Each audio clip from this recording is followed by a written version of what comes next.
There are already tons of reviews and spec videos of the Osmo Pocket 3 and what this thing looks like on paper.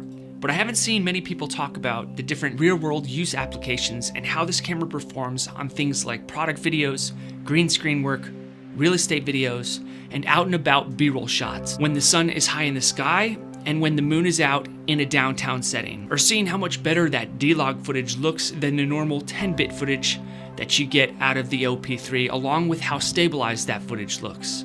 In other words, is the hype real?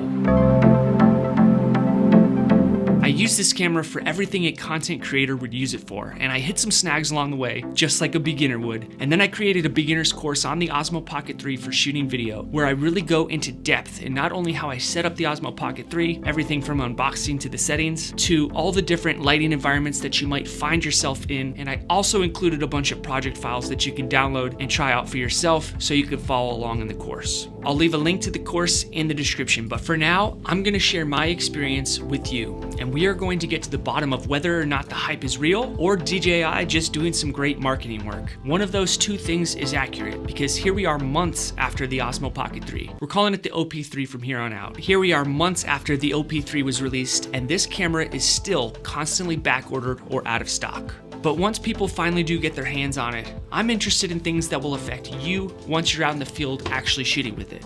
Like, it's cool that the Creator Combo Kit gives you a little carrying tote bag, until you realize it doesn't fit the Osmo Pocket 3 when it's in this protective case, along with all of the other accessories in the Creator Combo Kit. Well, it does, but it's a very tight fit. That's a pretty big oversight in my opinion, but it's something that I dealt with while I was out in the field shooting with it, and it's things like that that I'm gonna cover with you today. You know, break through all of the specs and the marketing and the excitement and talk about the real stuff. All of the hype is great and exciting when you go and pick it up, but all of that is out of the window if the camera doesn't perform how you or I expect it to. I'm interested in things like, how long does it take to charge from 0 to 100%? And then how long does the battery actually last for a moderate day of shooting? Not including the Creator Combo Kit that comes with the extra battery. Just the battery that's in the body only, because a lot of people might only be able to afford the body only. How much better is the image quality out of the OP3 to the OP1? Or the phone that you carry everywhere. For me, that's the iPhone 15 Pro. How much video time does a 64GB card give me if I'm shooting solely in D-Log or normal video in, say, 4K 60? How big are those file sizes? How does that active tracking feature perform for things like product video shots? If you own the OP3, make sure to purchase the right SD card, because when I first unboxed it and slipped the micro SD card in, I got this dreaded message. I'll leave a link in the description for the proper card that has worked for me and gives me zero problems. All right, we've got a lot of ground to cover and not all the time in the world, so let's get right into it. Today, on the Film Alliance.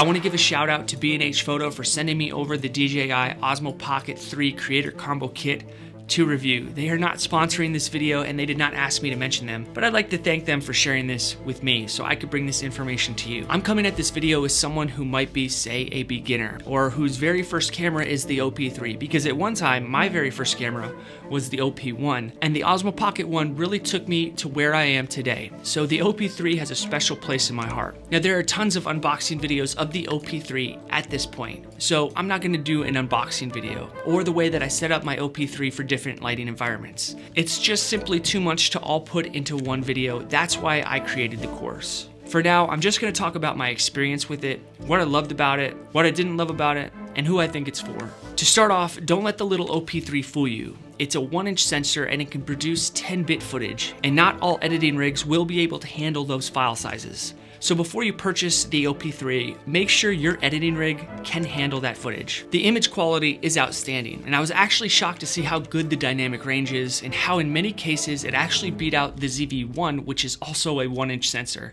And in other cases it actually beat out the ZV-E10, which is an APS-C sensor.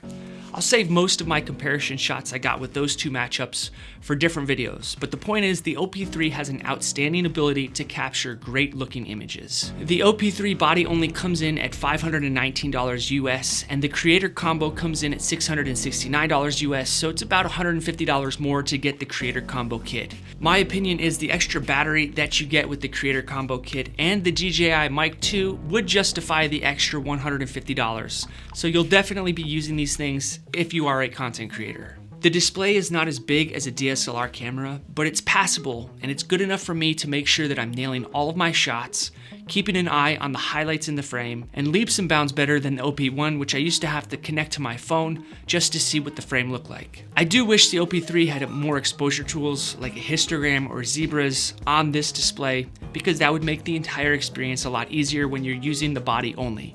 You can hook up the Mimo app, and then you'll have a histogram and an overexposure alert, and you'll have more display real estate, which means you'll be able to better expose and frame your shots. But I'm not a huge fan of hooking up my phone to the OP3 unless I'm in a very specific situation. I think hooking things up to your camera could actually become more of a hassle than a help. Not to mention the Mimo app asks for tons of permissions on your phone, and the connectivity process is sometimes flawed. Another fantastic feature is being able to flip the display vertical. I missed it. That is another thing about this Osmo Pocket 3. The display seems to be very unsensitive to your touch, but we'll get to that later in the video. Another fantastic feature is being able to flip the display vertical, press continue, and now if you are a vertical content creator, you can use that vertical screen. One thing to keep in mind though, is when you flip it vertical like this, the resolution goes from 4K to 3K, but you can shoot vertical even with it being horizontal. You just have to set that up in the settings and vice versa. This does make the OP3 the perfect vertical content creating camera. With stabilization, it has high resolution, and it fits right in your pocket. One feature that I found helpful is that you can change the shooting modes by tapping on the camera icon and then changing it with the joystick rather than trying to swipe left and right. And that comes to the display issue that I have. The display is not that responsive when you're swiping with your finger. Just something to keep in mind. You can zoom in 2 times, but that's a digital scale, so I tried staying away from zooming and just keeping it at the resolution that you're shooting at. If I need to scale in at all, I'll just do that in post-production. One of the main reasons I don't like to zoom either with the OP3 is there's no feather effect. So it's kind of like a reality TV zoom. It'll kind of zoom in and just stop, which could be jarring to some people and definitely not cinematic. I changed the speed of the zoom and the gimbal to 3 on both, just in case I needed to get some of those more cinematic looking tilts or pans, or if I was in a situation where I couldn't just move the gimbal myself with my arms. But in most cases, I wouldn't use the joystick for filming or moving the camera or zooming. I would just use it to get the camera to an actually good starting point. And then I would use my arms so that I could feather out that shot. You can toggle the zoom function from the screen to the joystick by tapping on that little 1.0 times on the right side of the screen. And when you do this, the screen gives you the option to pan up or down, so you can actually use your finger, but again, the display is just not that responsive. Let's talk about low light. I found that the hype is real about the low light shooting. It comes with a low light video mode and the normal video mode that you can use in low light, where you just manually expose and turn up the ISO. I found that when I go above 1600, you get into a digital noise territory, so I really wouldn't go above 800 if possible. If you're trying to go past 800, just introduce more light or settle for that moody look. But the difference between the low light video mode and the normal video mode, from what I can tell, is that you can still use D-Log-M with the normal video mode. So although the shots that I was getting with the low light video mode were passable and great for someone who might be in a run and gun situation or a beginner, I prefer to use the normal video mode and just manually expose.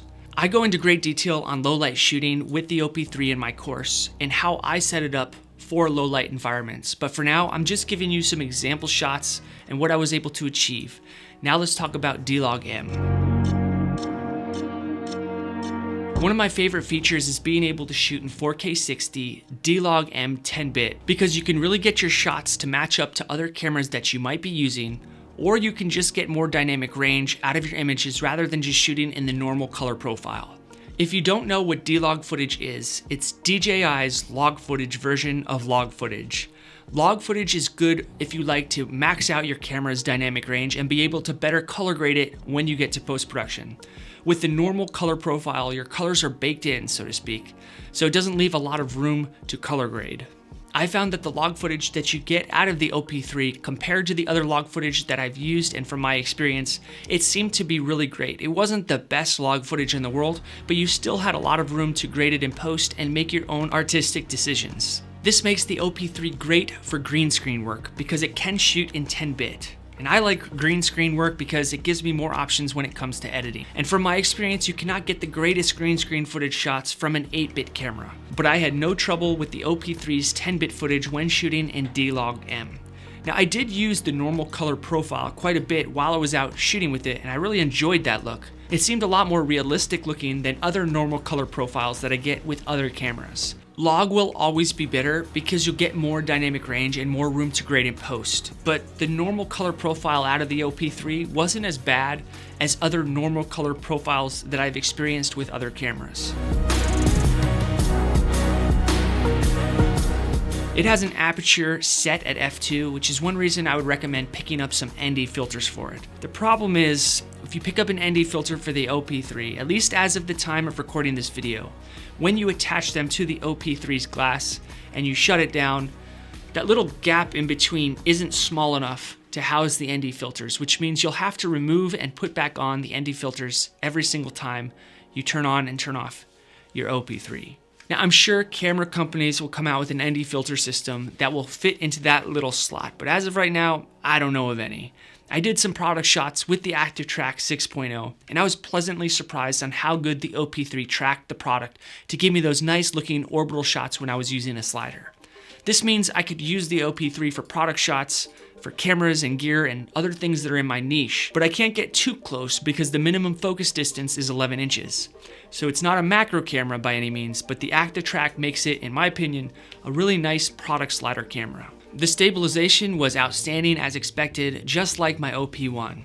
Don't let anybody tell you that you cannot use the OP3 in professional settings, because you could, absolutely. In fact, I would in a heartbeat. After all, I used my OP1 in professional settings, and I had to use my phone as the monitor because the little display was so small. But this display is nice, it's big, and it gets bright. I still had to walk with the Ninja Walk because the up and down axis is not accounted for on a gimbal system like this, and that just takes some practice. The portability is unbelievable, and the image quality that you get out of this thing at the same time, being able to put it in your pocket, the fact that you get that high resolution, it really is something to write home about. The very fact that it's super small is not the only reason why I say it's great for portability, but also you can hook up a USB-C cord to the OP3 and offload your images pretty quickly at the end of the day.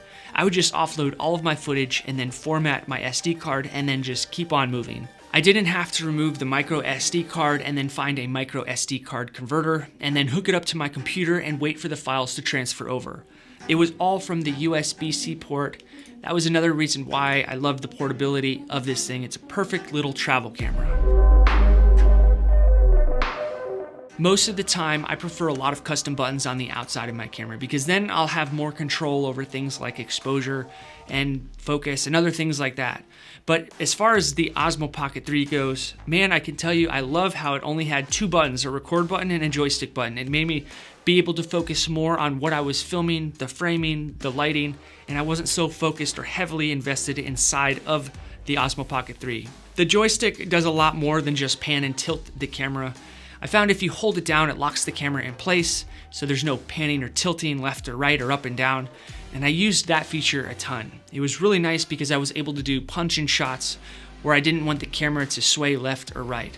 Also, one of my most used functions on the joystick is just double tapping it because that will recenter the camera, and that's super helpful because, you know, you're out and about, you're getting different shots and different movements all the time, and then by the time you're done with the shot, the camera's looking up and to the left, and instead of trying to wrestle it back with the joystick, you just double tap it and the camera goes back to the center.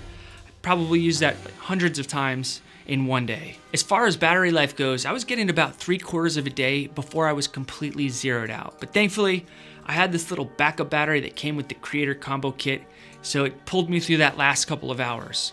But even if I didn't have this backup battery, which acts as an extension handle, one thing to take note is that when I hooked up the USB-C cord to a USB-C cube, I was getting just over 20 minutes of charge time. Now that's not bad if I'm getting 3/4 of a day of actual shooting with it and then 20 minutes to recharge it. That's a pretty good deal. You can also triple tap the joystick to make it flip back to your face if you are a vlogger. So I didn't really use this because I'm not a vlogger, but I noticed that in my testing. The Pocket 3 is not weather sealed, so I'd be careful taking it out into inclement weather. Overall, I found that the OP3 always focused on what was inside of the frame. It has 3 different focus modes: continuous, singular, and product showcase. For some users, I've heard that product showcase does an intense amount of focus hunting, but I did not experience that when I was using these focus modes, and maybe that's because I updated the firmware. One quick-set mode that I found fascinating was dynamic tracking. This is where you can actually click in which box you want the subject to be tracked in, and then it'll keep that subject in the top third or bottom third of the frame. A lot of times with other cameras that track or gimbals that connect to your phones and then they track, they put the subject right in the center and the middle of the frame, which is not pleasing to the eye.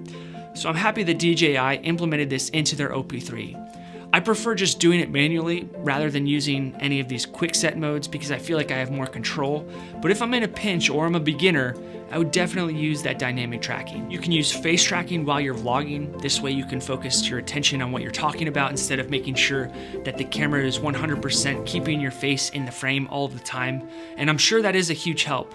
But for me, like I said, I don't vlog, so it's not a big deal to me. But this would be a huge benefit over something like an iPhone, which you can't even look at the screen if you're not using the rear face camera. When we're talking about the audio, the body of the OP3 has 3 mic holes on 3 different sides of its body. The problem that I was finding is I was not conscientious of where my hands were, so I was constantly covering the 3 mic holes.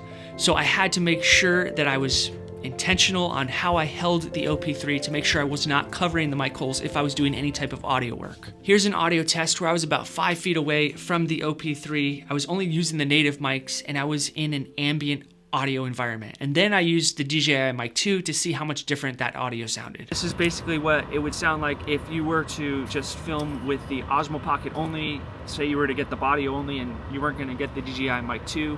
Here we have the DJI Mic 2 hooked up to the Osmo Pocket 3. We're kind of seeing what that sounds like. Here's one reason why I would say just go ahead and get the Creator Combo Kit, because you'll get the DJI Mic 2. The Mic 2 is pretty great. It can record internally and it can also record in 32-bit float, which will minimize the amount of audio clipping that you will get. I was very surprised on how clean and clear that audio was with 0 to little noise floor, especially when you compare it out of the native mic out of the OP3. Normally, when I've used mics in the past, they've been pretty muddy sounding, with the exception of the Snell wireless mic I just received and used on my other cameras. But a couple of cool things that you can do on the Mic 2 is you can press this little link button and it will trigger the record button on the OP3. So if you're a solo content creator and you have your OP3 set up over there, you can just press the little link button and it will record from your Osmo Pocket. When you first turn on the DJI Mic 2, it automatically syncs up to the OP3. But if for some reason it doesn't link up, it's super easy to do. Also, on the microphone, you can turn noise reduction on and off with the power button after the mic is on. So if I press the little power button, it changes to yellow, which means noise reduction is turned on, and then we press it again and to turn it off. The mic does not come with the OP3 body only, but it does come with the Creator's Combo Kit. Consider that when you're deciding which one of those 2 packages you should pick up. All right, here's my conclusion. As I mentioned in the beginning of the video, my very first camera was the Osmo Pocket 1. And when I say first camera, I really mean like my very first camera, other than the camera that you get on a smartphone. But I used the Osmo Pocket 1 for all different types of things, from client shoots to fun videos, and I learned a lot with it. I used it to hone in on my craft, get better at framing, exposure, lighting, and just get better at creating videos with storylines. That's what makes me so excited about the OP3. I skipped over the OP2, but I saw there was a lot of hype surrounding the OP3, and the fact that it's back ordered and out of stock tells me that it really is an amazing camera. And that's what I found as well while I was shooting with it. I'll be coming out with some videos here in the future about versing the camera against the ZV-E10, the ZV-1, and the iPhone 15 Pro. And I can tell you right now, I don't think this $500 camera could get destroyed by any of those more expensive cameras in a lot of ways. So yes, the hype is real, to answer your question. And if my first camera was the OP3, I'd be very excited. But again, I made that course, so if you want to dive deeper into how to set up the OP3 and go out and shoot with it in different lighting environments, I'll leave a link to my website in the description and you can sign up for that course. Thank you so much for watching this video. I'm Joe with the Film Alliance. See you on the next video.